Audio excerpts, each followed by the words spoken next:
Сайн мэцхан уу наваа бүртээ гэдэг би афер хөтөлбөрөөр оролцож байна. Би өмнө та нарт би соёлын ялгаатай байдал, хүүхдтэй харилцаа, аюулгүй байдал гэх сургалтуудад суусан туршлагаасаа хуваалцсан. Би энэ сургалтанд сууж мэдлэг ойлголт аваагүй байсан бол очиод магадгүй мэдэхгүй чадахгүй зүйл их гарах байсан баг. Би битүүний өдөр виза аваад маргааш буюу 3 сарын 8-нд Алс улсын Герман улсын Дюссельдорф хотыг зорихоор зогсож байна.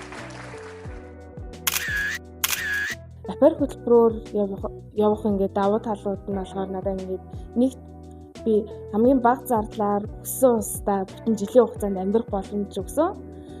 Ажиллаж амьдарч шинэ хий сурах, шинэ соёл сурах, аялах надад ийм боломж олж байгаа. Манай ингээд сургалтын төвөөс ингээд бүх ингээд үйл явцыг ингээд дэс дараатай тайлбар сургалт ингэж тавьж явуулдаг надад маш их таалагдж байгаа.